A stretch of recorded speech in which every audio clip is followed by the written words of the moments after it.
Assalamualaikum warahmatullahi wabarakatuh. Perkenalkan, nama saya Aryo Aryananda, NIM D1C12304, kelas R002. Baiklah, saya akan menjelaskan PPT tentang pencemaran air. Nah, pencemaran air dapat diartikan sebagai suatu perubahan keadaan di suatu tempat penampungan air seperti danau, sungai, lautan, dan air tanah akibat aktivitas manusia.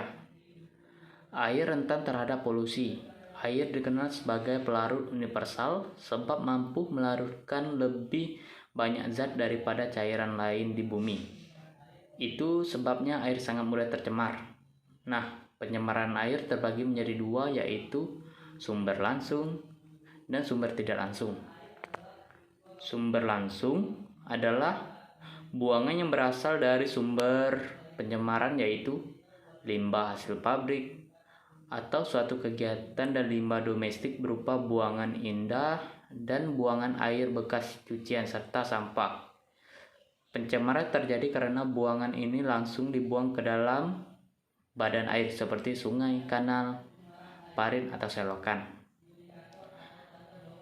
Nah, sumber pencemaran secara sumber tidak langsung yaitu adalah kontaminan yang masuk melalui air tanah akibat adanya pencemaran pada air permukaan, baik dari limbah industri maupun dari limbah domestik. Air adalah komponen dari lingkungan hidup, maka pencemaran air merupakan bagian dari pencemaran lingkungan hidup. Pencemaran yang perlu dikendalikan karena akibatnya pencemaran air dapat mengurangi pemanfaatan air sebagai modal dasar dan faktor utama pembangunan. Istilah pencemaran air terbentuk akibat adanya cairan bekas pakai yang dialirkan kembali begitu saja ke perairan terbuka dan menimbulkan berbagai dampak yang merugikan masyarakat ataupun lingkungan.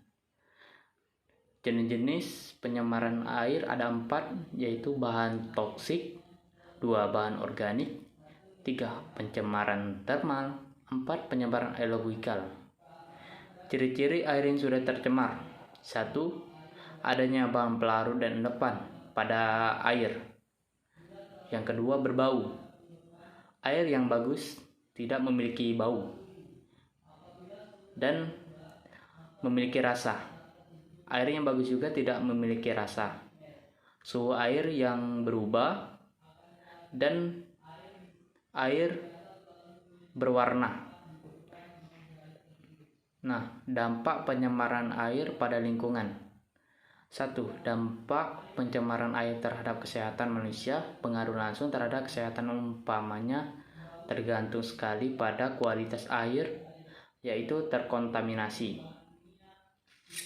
Oke, selanjutnya dampak terhadap fungsi sungai, yaitu air tidak dapat dimanfaatkan sesuai peruntukannya, dan jika dimanfaatkan maka diperlukan pengolahan khusus yang menyebabkan peningkatan biaya pengoperasian dan pemeliharaan sungai dan menyebabkan timbulnya penyakit.